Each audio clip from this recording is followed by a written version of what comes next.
Si vous n'avez jamais vu de zélotes dans l'évangile, parce que le véritable zélote, ce n'est pas notre frère Serge. Moi, je suis un premier zélote.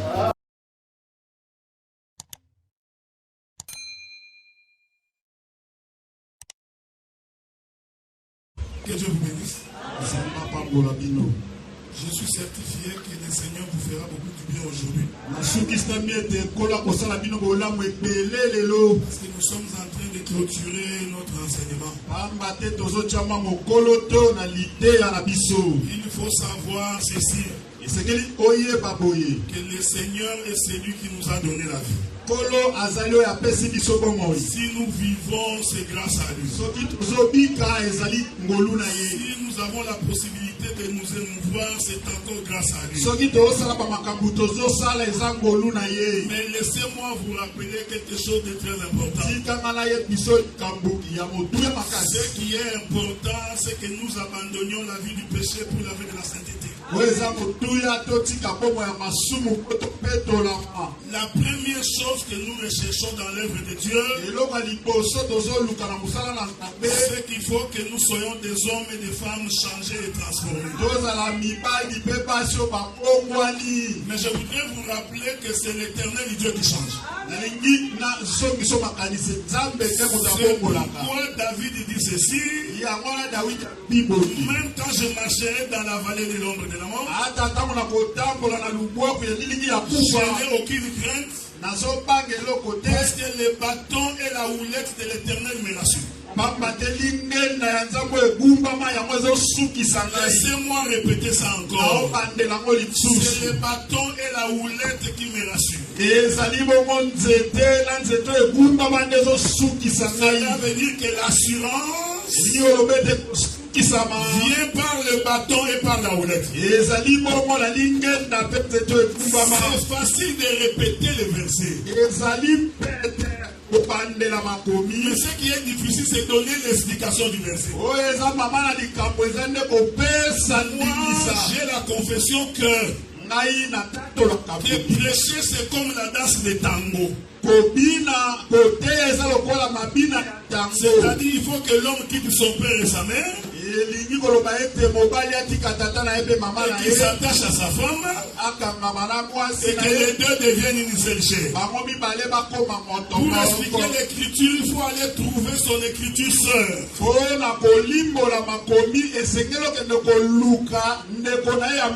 le livre des Hébreux nous dit ceci. La foi est une ferme assurance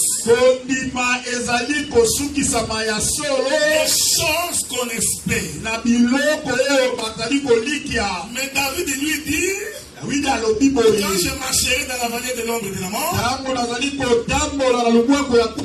l'assurance par le bâton et par la houlette. J'ai compris que la foi, c'est le bâton et la houlette. Parce que Paul dit que l'assurance gérée par la foi. Donc David dit que c'est la houlette et le bateau qui constituent mon assurance. Là j'ai compris que celui qui n'a pas la foi, il ne peut pas marcher dans la vallée de l'ombre de la mort et sortir. Or la foi vient de ce que l'on entend. En d'autres termes, celui qui n'écoute pas ne peut pas avoir la foi. Est-ce que vous me suivez? Donc pour que tu aies la foi, il faut premièrement que tu écoutes. C'est pourquoi nous croyons que la prédication de la parole est la chose la plus importante. Parce que si tu n'as pas la parole, tu ne peux pas descendre dans la vallée de l'ombre de la mort. Et l'écriture dit ceci, ce qu'on entend vient de la parole de Christ. La Bible n'a pas dit que cela vient de la parole de Dieu. Non, cette précision et détail. Parce que nous croyons que l'évangile éternel, c'est la précision dans les Écritures. Paul n'a pas dit que cela vient de la parole de Dieu. Mais cela vient de la parole de Christ. C'est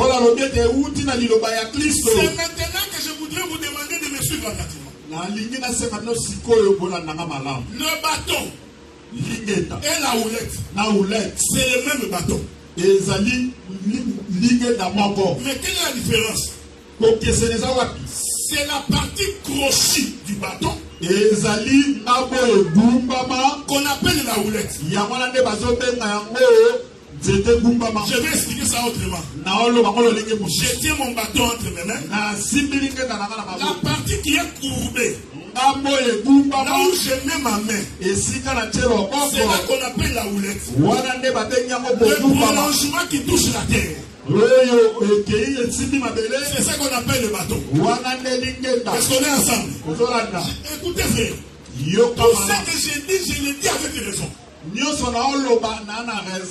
houlette est en haut.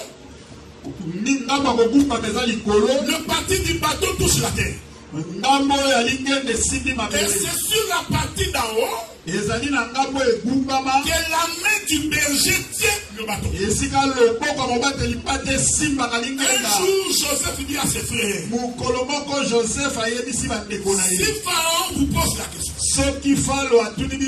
où voulez-vous habiter? Dites à Pharaon que nous habiterons Goshen. Joseph va expliquer le pourquoi. Joseph a limbolaki pour lui. Vous direz à Pharaon, parce que nous sommes une famille de bergers. Est-ce que vous me suivez? Nous sommes une famille de bergers. C'est-à-dire que nous avons tous dans nos mains le bâton du berger. Parce que tu ne peux pas être un berger si tu n'as pas le bâton du berger entre tes mains. Ici, j'ai dit en même temps, si tu es appelé au ministère, conduire le peuple, il faut que tu aies dans ta main le bâton. Et ce bâton du berger-là doit avoir la partie de la houlette. S'il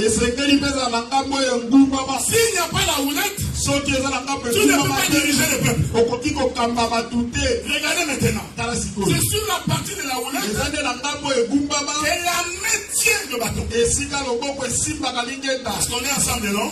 Or, la main a 5 doigts. Cela veut dire que la main qui tient le bâton et la partie de la houlette représente le ministère. Car le ministère, c'est les 5 doigts de Dieu. L'apôtre, le prophète, l'évangéliste, le docteur et le pasteur. Parce qu'on est ensemble. C'est pourquoi quand Moïse écrivit les livres, il va écrire 5 livres. C'est Genèse, Exode, Lévitique, Deutéronome et Nombre. Ce sont les 5 livres que Moïse a écrits. Cela représente les 5 doigts de la main de l'Éternel. Laissez-moi dire une chose. L'Écriture dit, créons l'homme à notre image. Selon notre propre ressemblance. Cela veut dire quand je regarde Kevin comme ça, j'ai la capacité de voir l'invisible dans Kevin. Dieu qui est invisible s'est rendu visible dans la création de l'homme. Si nous voyons un homme avec 5 doigts, c'est que Dieu aussi a 5 doigts. Quand tu vois un homme avec 2 pieds, comprends que Dieu aussi a 2 pieds. Quand tu le vois avec le ventre comme ça, sache que Dieu aussi a le ventre. C'est pourquoi Luc dit ceci. Selon les entrailles de la miséricorde. Donc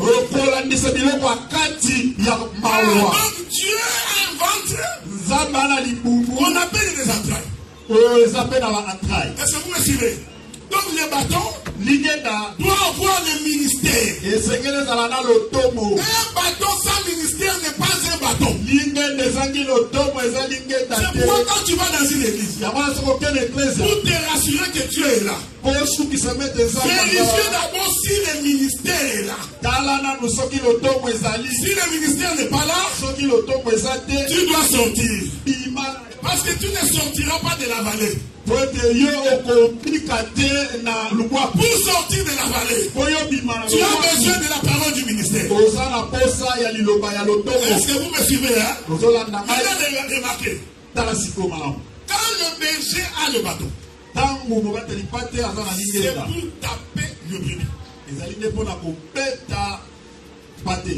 Je voudrais dire une chose, frère. Vous savez les jours où Israël a péché, en faisant les veaux d'or. Quand Moïse descend, il appelle Aaron. Moïse va appeler tous les Lévites. Il va leur dire tous ceux qui sont pour l'éternel. Passez derrière nous. Que la paix de Dieu soit avec vous. Moïse dit ceci.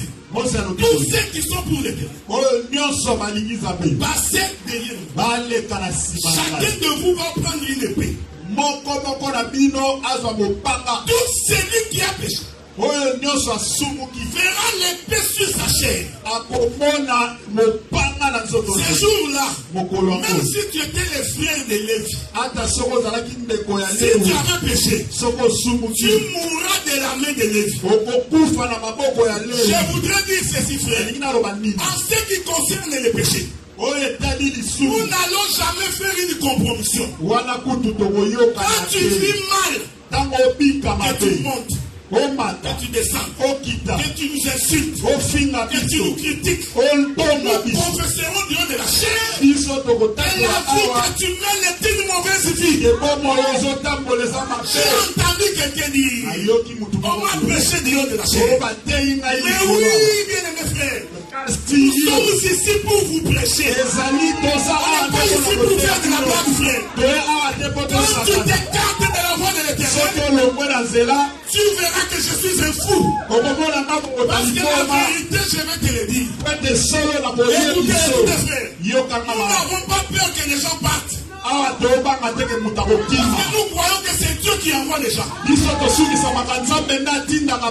je crois en ce Dieu-là. Que même s'il ne reste rien, mais si tu es avec Dieu, tu désires, la pluie va tomber. Là où il n'y a jamais eu de plantes, les plantes germeront. On n'est pas ici pour dorloter les bébés. C'est pourquoi l'Écriture dit ton bâton est ta houlette. Écoutez, frère, le bâton, c'est pour frapper la brebis. Et quand on frappe la brebis, la brebis est paniquée. C'est pourquoi vous voyez quand nous parlons du péché, vous allez sentir comment les gens vont commencer à parler ici. Ils commencent à parler de notre vie. Alors que je ne suis pas dans ta maison. Je ne viens même pas chez toi. Le bâton, c'est pour frapper la brebis. Le ministère de la parole, c'est pour rappeler que les impudiques n'hériteront pas le royaume de Dieu. Les gens qui calomnient en matin n'hériteront pas le royaume. Les gens qui ont des mauvais cœurs n'hériteront pas le royaume.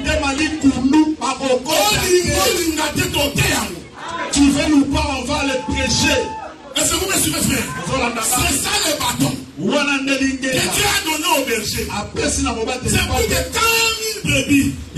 quand une brebis, parce qu'il y a toujours des brebis têtues qui ne vont pas marcher sur le droit chemin.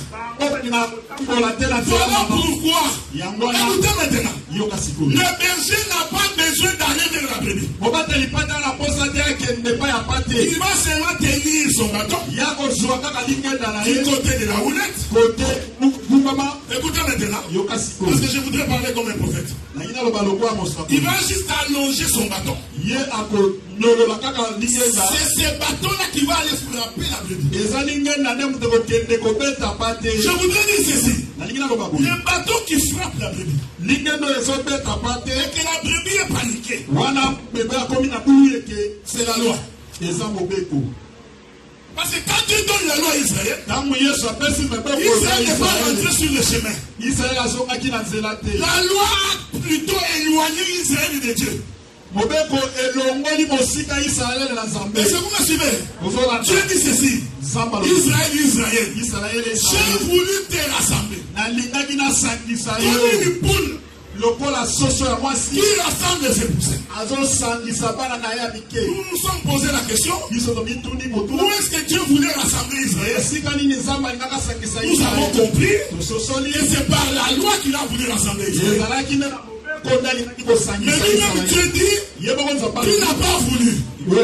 Cela veut dire la loi n'a pas rassemblé Israël. Suivez-moi attentivement, frère. La prédication de la condamnation ne fait pas rentrer quelqu'un dans les bouches. Si je passe mon temps ici, mon bien-aimé Marc, tu es mon frère. Tu vas aller en affaire. Toi là, Dieu ne te connaît pas. Je t'informe. Et cette prédication-là ne fera jamais rentrer ses frères sur le chemin. Au contraire, ça va créer la révolte. C'est pourquoi vous voyez beaucoup dans les églises. Il y a beaucoup de gens qui se fâchent contre les pasteurs. Ce n'est pas la faute des brebis. C'est la manière dont tu as frappé la brebis. N'oublie pas que ton bateau a une boulette. Donc quand tu tapes, sache que les brebis vont être. Il va essayer d'aller à gauche, à droite. C'est alors que le berger va tourner le bateau. Il va prendre la partie qu'il avait frappée. Il va tenir par la main. Il prend la partie courbée qu'on appelle la houlette. Il va aller maintenant non pas pour frapper la brebis. Pas pour la frapper. Il va pour récupérer la brebis. Est-ce qu'on est ensemble, non? Écoutez-moi bien. Le pasteur, le berger, il frappe. S'il frappe seulement et qu'il laisse comme ça, les peuples se dispersent. Il a intérêt à tourner son bateau. Je suis encore en train de parler comme ça pour que quand je vais voler que tu ne te perdes pas. Pour aller récupérer la brebis, le berger doit renverser le bateau. Ce qui était en bas monte en haut. Ce qui était en haut descend en bas. Ce qui était en haut, c'est la partie du ministère. C'est ce qui descend pour aller récupérer la personne. C'est ça le vrai amour. En donnant l'amour du troupeau, on ne frappe pas pour disperser. Le ministère nous a été donné pour réconcilier le peuple. Ne prenez jamais l'habitude. S'il veut partir, qu'il parte. Non, là tu viens de frapper. Mais il te faut encore la houlette pour aller récupérer la personne pour qu'il puisse rentrer. Maintenant écoutez frère, pour récupérer, il faut avoir la sagesse dans la manière de parler. De quelle manière tu parles? Le frère Paul dit dans vos parler, qu'il soit assaisonné de pudeur. Donc ça veut dire que quand tu veux récupérer un frère, tu ne viens plus dans la condamnation. Tu ne viens pas dire frère, toi là, avec cette manière ici, tu vas vraiment aller en enfer. Cette manière-là, c'est le bateau qui frappe. Et je déforme que ce frère-là est en révolte. Il ne va même pas te croire. C'est ce que Dieu a fait avec Israël. En lui donnant la loi, Israël ne s'est jamais converti. Maintenant, il a fallu que la houlette descende. Or, la houlette qui descend là, c'est ça la grâce. Parce que la loi a précédé, la grâce est venue après. Le bateau qui frappe, c'est la loi, mais la houlette qui récupère, nous disons que c'est la grâce. La grâce, frère, c'est le bonheur. La grâce doit te faire du bien. Tu ne peux pas entrer ici, sortir en colère. Si tu sors en colère, j'ai manqué à ma mission. Donc, même si je te frappe, il faut que j'ai la capacité d'aller te récupérer. Écoutez, frère, te récupérer là, ce n'est pas une faiblesse. Non! C'est la sagesse dans le ministère. Je ne cajolle pas les péchés. Mais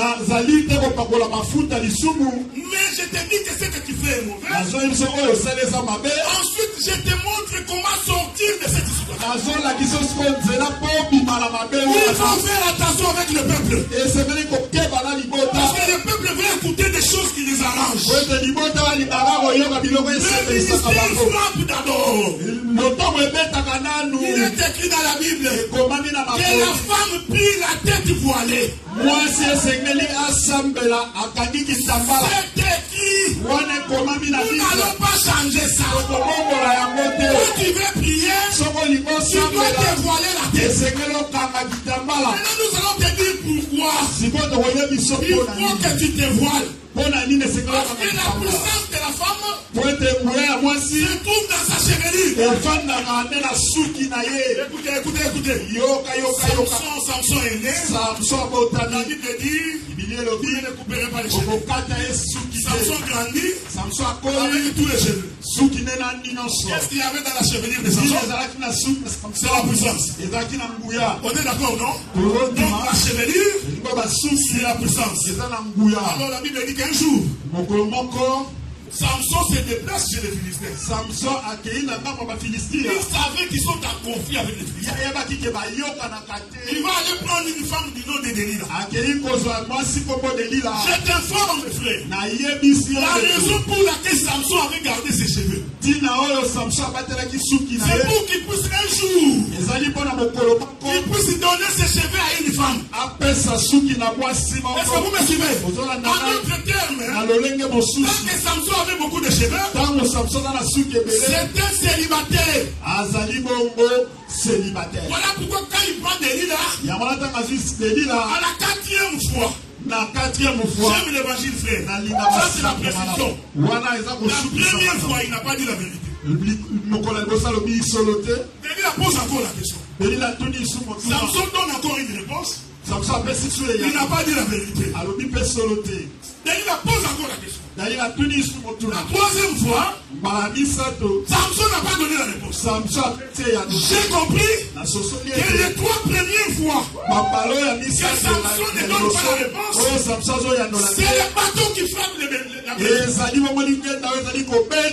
Est-ce que vous me suivez? C'est le bateau. À la 4e fois, Délila dit à Samson, si tu m'aimes vraiment, as-tu compris que les 3 premières fois, Samson n'avait pas aimé Délila. Or le peuple que Dieu n'a pas aimé, c'est Israël. Parce qu'il les a tourné les dos, il les a abandonnés, il est venu vers toi. Tu es le béni de l'Éternel, parce que Dieu est venu vers toi. Pourquoi est-il venu? Pour te donner les cheveux. La Bible dit, Samson ouvrit son cœur. Alléluia, comme ça. Cela veut dire que tout ce temps-là, Samson n'avait pas encore ouvert son cœur. Quand l'homme ouvre le cœur, il donne le secret de sa force. Est-ce que vous me voyez faire? Quand tu vois un célibataire, comprends tout simplement qu'il n'a pas encore donné le secret de sa force.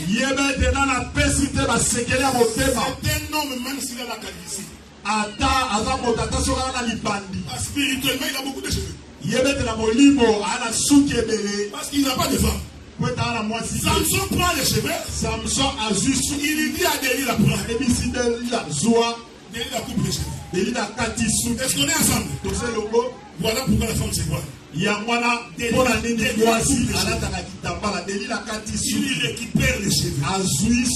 Il sort. Est-ce que vous me suivez? Mais ils sont chez les Philistins. Pour leur dire, j'ai avec moi la puissance de cet homme. Oh, je voudrais dire à quelqu'un, quand tu sors dehors, les démons doivent reconnaître que tu as entre tes mains la puissance de celui qui est mort pour toi. Quand tu es face à une maladie, la maladie doit reconnaître que quelqu'un fait couper les cheveux pour que tu deviennes fort. Maintenant tu es devenu fort. Les démons te fuient. Les maladies tremblent. Maintenant quand tu rentres dans celui qui t'a donné cette force, tu dois prendre cette force et la couvrir.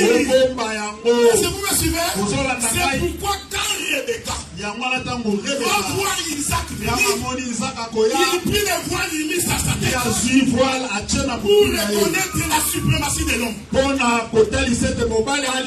C'est pourquoi l'Écriture dit il est une honte pour l'homme d'avoir de longs cheveux. Je répète ça. C'est une honte pour l'homme d'avoir de longs cheveux. Attention, je ne suis pas en train de parler de tes cheveux. Parce que toi tu vas commencer à suivre les frères derrière. Tu as beaucoup de cheveux. Ça c'est un péché. Attention. Parce qu'il y a une différence entre les cheveux de noir et les cheveux de blanc. Ce qui est beaucoup pour les noirs, ce n'est pas beaucoup pour les blancs. Les blancs, quand il a les cheveux comme ça, pour lui c'est peu. Écoutez maintenant, Paul regarde, il dit c'est une honte pour l'homme d'avoir des longs cheveux. Quand Paul disait ça, Paul était en train de regarder Adam. Avant la création de Ève, c'était une honte pour Adam de marcher seul dans le jardin sans une femme. Parce qu'il gardait toute sa puissance avec lui. Mais c'est une gloire pour la femme de porter de longs cheveux. Le frère Paul continue, il dit car la chevelure lui a été donnée. Mais qui lui a donné la chevelure? C'est l'homme. Je voudrais dire, l'homme de Jésus a accepté de se faire raser pour que toi tu deviennes glorieux, pour que tu deviennes un homme puissant.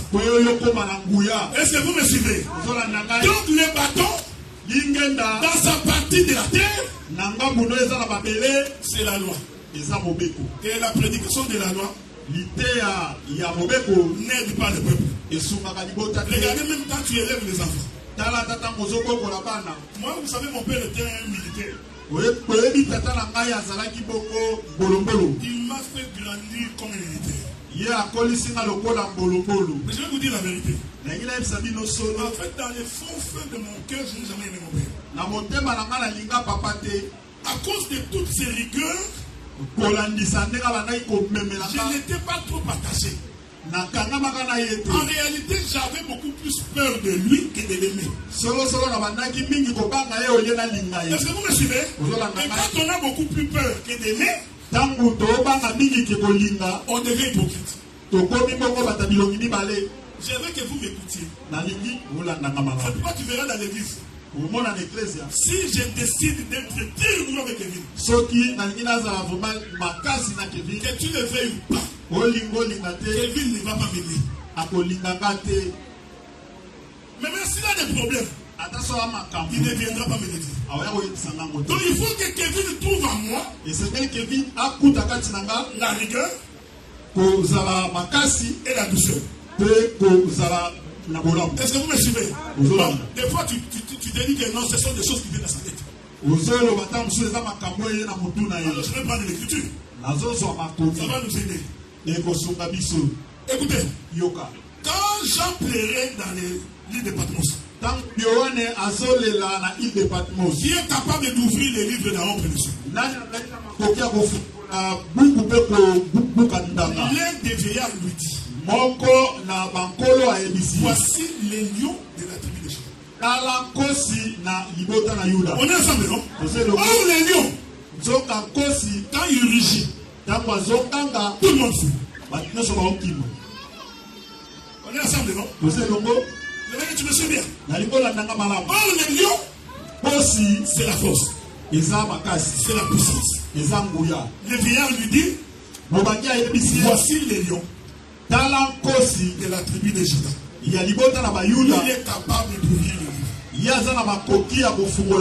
Quand le vieillard disait ça, il présentait à Jean le bâton,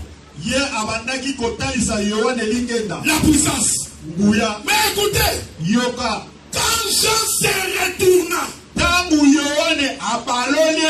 j'aime la Bible, frère. Le vieillard a dit les lions. Mais quand Jean s'est retourné, Jean n'a pas vu les lions. Quand Jean se retourne, il voit l'agneau. Oh, l'agneau, c'est l'animal de la douceur.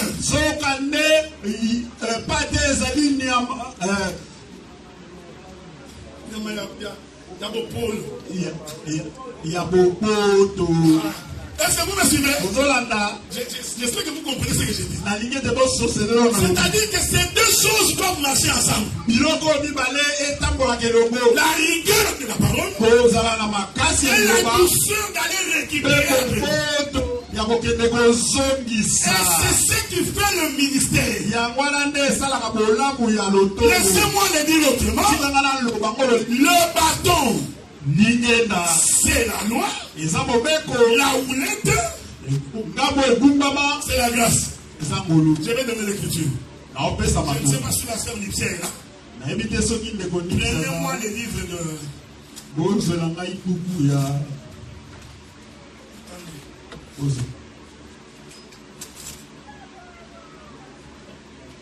Je crois vous l'avoir envoyé ce verset-là.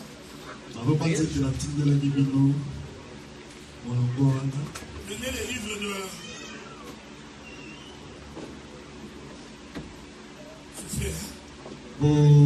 Voilà. Zacharie chapitre 11, verset 10. Zacharie 11, verset 10. Chapitre 11, verset 10. Zacharie 11, 10. On est ensemble, non? Est-ce qu'on est ensemble? Est-ce qu'on peut acclamer le Seigneur? Zacharie chapitre 11, verset 10. Zacharie molongo na zomi na moko. Écoutez ce que Dieu dit. J'ai pris ma houlette grâce. Nazui kobumba barangai golu. C'est ce que Dieu dit. Il appelle la houlette grâce. Est-ce que vous me suivez? Zamba beni kobumba ma golu. J'ai pris ma houlette grâce. Nazui etenya kobumba ma golu. Et je la briserai pour rompre mon alliance que j'avais traitée avec tout le peuple. J'ai pris cette écriture pour confirmer que la houlette est une grâce. Les hommes gracieux, ce sont les vrais amoureux. Si tu es un homme gracieux, tu dois être un bon amoureux. Tu sais comment parler au cœur de la femme. Tu sais quand tu touches la femme, elle tremble. Quand quand tu n'es pas là, il ne peut pas respirer. C'est la grâce.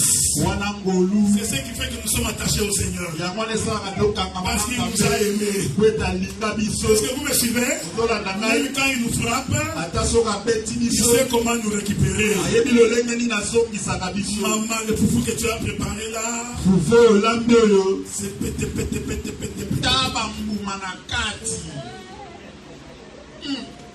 Attends. C'est là. Mets encore de l'eau. On va faire ensemble, tu vas voir. Est-ce que vous comprenez ce que je dis? Est-ce que vous avez compris? Non, ce n'est pas du genre. Quel foufou! C'est ta maman qui t'a appris à préparer comme ça. Je t'informe que ta femme ne va jamais t'aimer.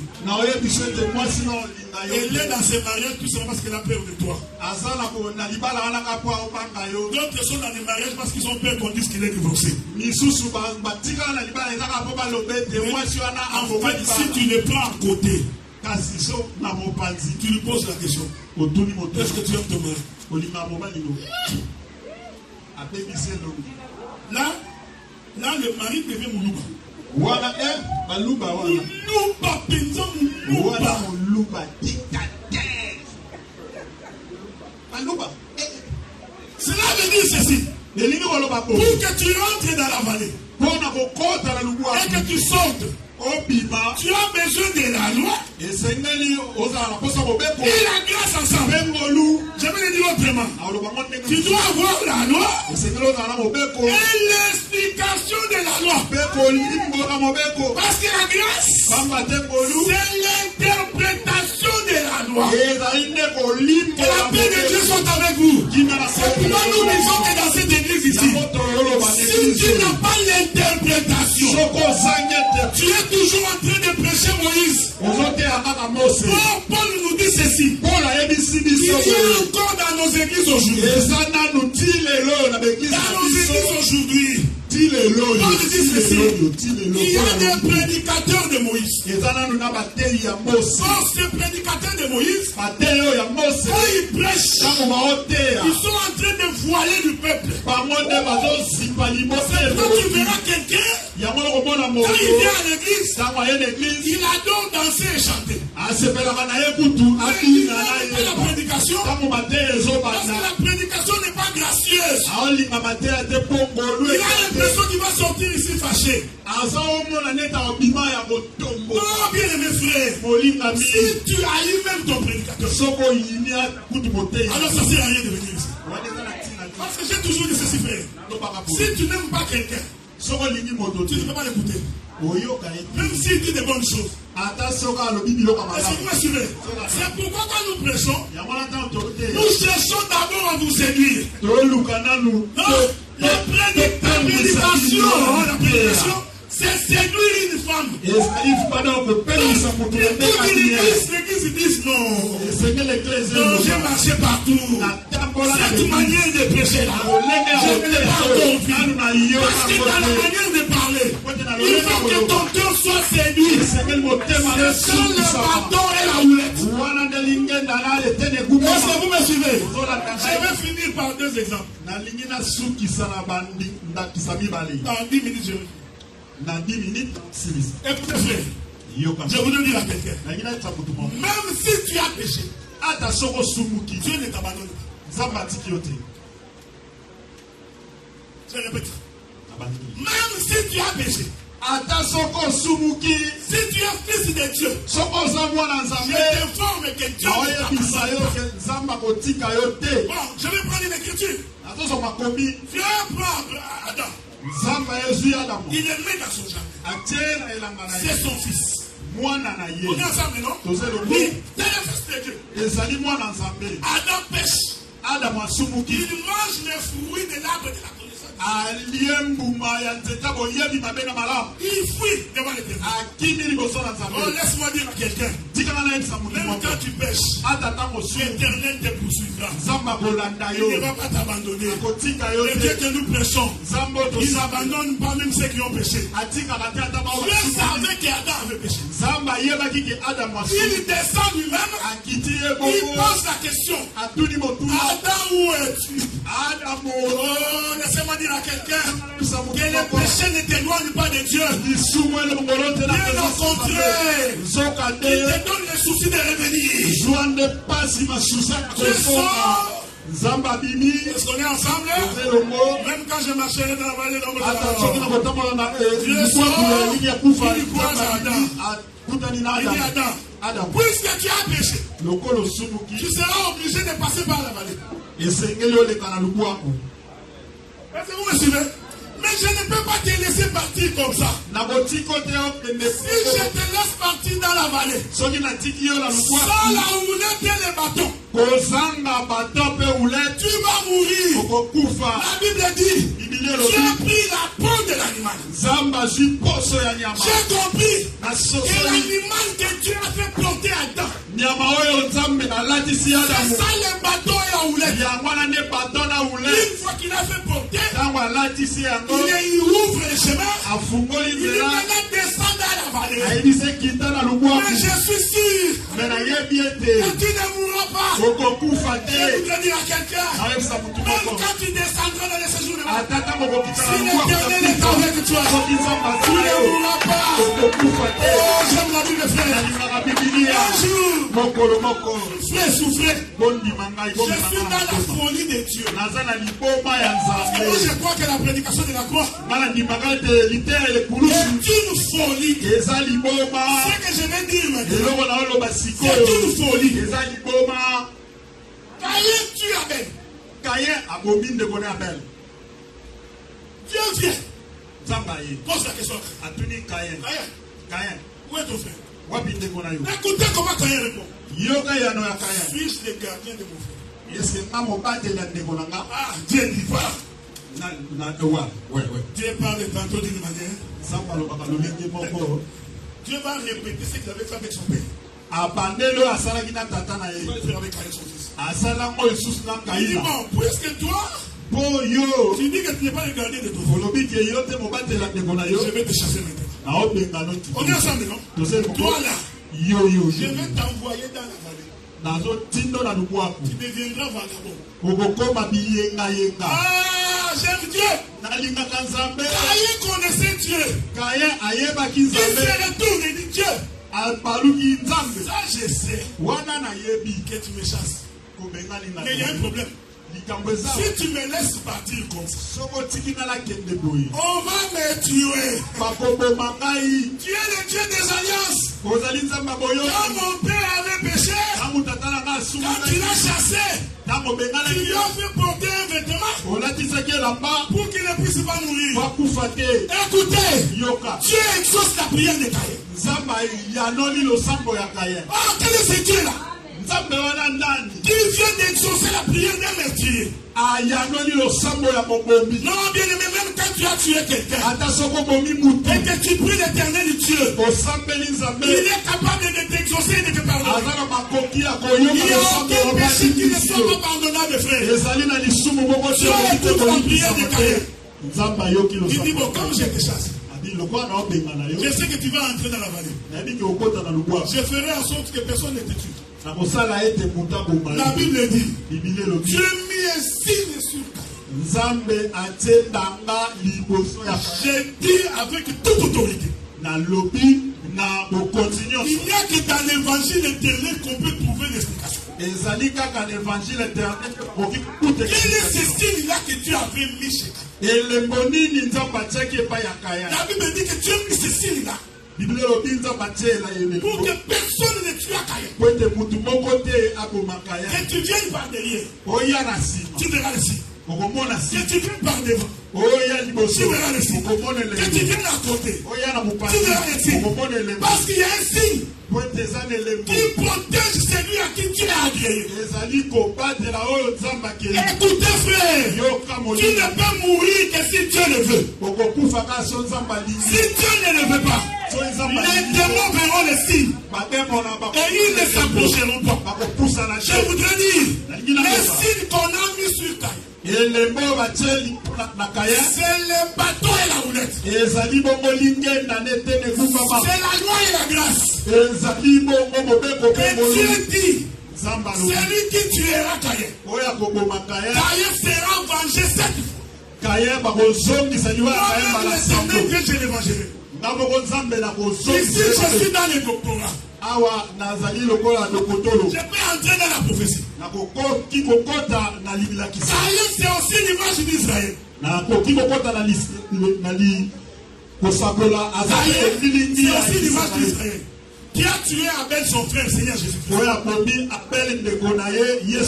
que vous me suivez? Mais Israël a la promesse que Dieu ne peut pas l'abandonner. Donc il a mis un sort sur Israël jusqu'à ce que la totalité des païens soit rentrée. L'Éternel va encore visiter Israël. Israël ne mourra pas. C'est l'Écriture qui dit tu ne mourras pas et tu raconteras les œuvres de l'Éternel. Je voudrais dire à quelqu'un, quand la main de Dieu est avec toi, même si tu as des difficultés, même si tu as des problèmes, Dieu ne peut pas t'abandonner. Un dernier exemple. Nous allons prendre le livre d'Exode. C'est là que je vais finir. Ensuite, nous allons prier.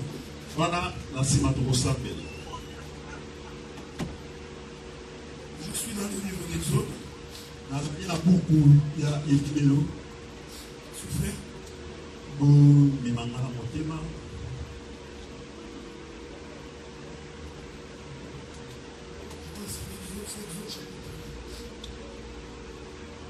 Exode chapitre 15.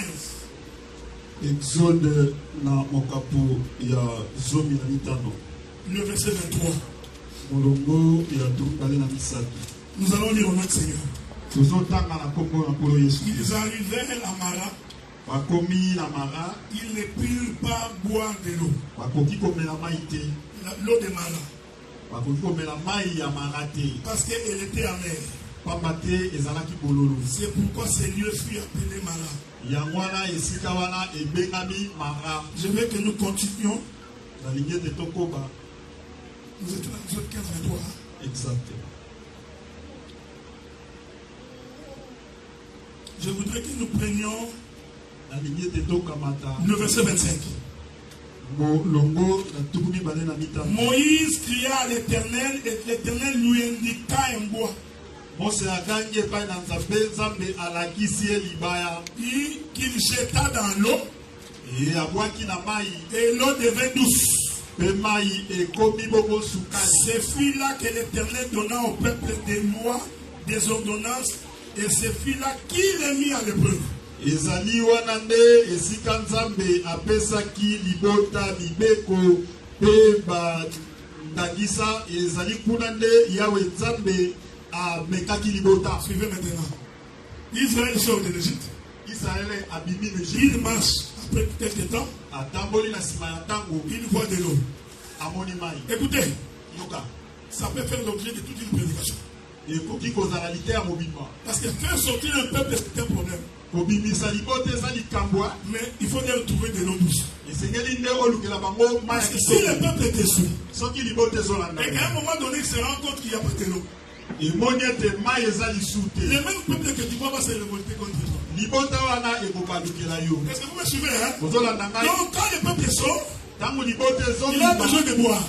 C'est pourquoi quand on conduit le peuple fait, les ministres de la parole doivent être des hommes de prière et des hommes de lecture. C'est très important. Pourquoi le peuple va se rendre compte? Non, les eaux sont devenues amères. Tu mets les foufous comme ça passe beaucoup. Est-ce que vous me suivez? C'est pourquoi nous les prédicateurs, quand il y a prière, nous devons être. Moi j'ai toujours été étonné que les prédicateurs n'assistent pas des prières. Parce que je vous informe que pour que la prédication ait l'onction, elle doit être accompagnée de la prière. Parce que c'est cette onction-là que tu communiques au peuple. Et pour prêcher, il faut être un grand lecteur de la Bible. Pendant les temps morts, ne regarde pas la télé. Match. Chelsea. Non. Un prédicateur doit être un lecteur. Est-ce que vous me suivez, frère? C'est très important. Sans quoi tu vas devenir jaloux. Sinon, quelqu'un va venir après, te dépasse en onction. Là, tu commences à parler, moi j'ai l'expérience.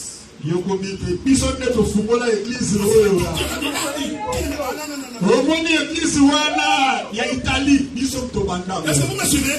Le peuple est fatigué 3 jours après. Nous voulons boire. Quand le peuple ne boit pas, il va te lapider. Moïse a compris. Et quand le peuple réclame, va demander à celui qui t'a mandaté. Celui qui t'a mandaté va te donner le chemin. Nous ne faisons pas les choses par nous-mêmes. Quand nous sommes bloqués, nous consultons l'Éternel. Dieu dit à Moïse, vois-moi ces bois-là. Oh, il n'y a que Moïse qui connaissait ces bois-là. Est-ce que vous me suivez? Israël ne savait pas que c'était un bois. Oh, je vous avais dit dimanche passé. Quand on parle du bois, généralement c'est un bois coupé à son origine. Donc quand Moïse prend le bois, ce bois-là est détaché de son origine. Il vient avec ses bois, il jette dans l'eau. Est-ce qu'on est ensemble, non? Le bois là qu'on jette dans l'eau, c'est lui qui va assainir l'eau. Oh, même si ta situation est compliquée, même si ton cœur est rempli d'amertume, même si tu as beaucoup de souffrance, si nous jetons le bois sur toi, l'eau doit être assainie, frère. Quand tu viens ici, il faut que tu assainisses ta vie. Ce qui est difficile doit devenir facile. Ce qui est compliqué doit devenir simple. Parce que nous coupons le bois et nous venons déposer sur l'eau. Est-ce que vous me suivez? La prière est que le bois te localise. Que le bois trouve là où tu es. Et qu'il apporte la solution à ton problème. Ne t'en fais pas, frère. Ce n'est pas parce que tu es venu après. Le bois te localisera. Au moment opportun, Dieu te visitera. Tu ne fais pas la course avec quelqu'un. Dieu fait chaque chose à son temps. Et selon son bon vouloir, nous allons nous mettre debout maintenant.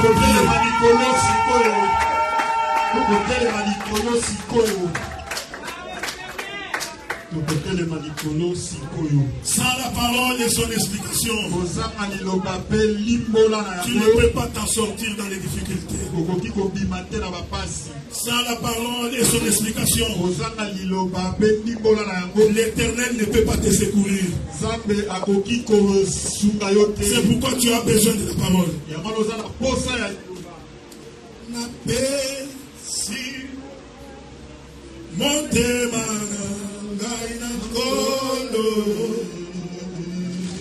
ma bien.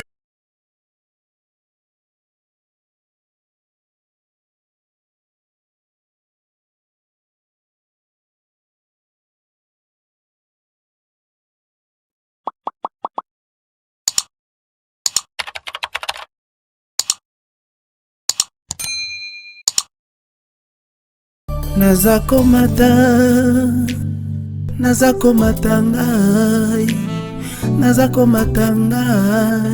nga nazakoma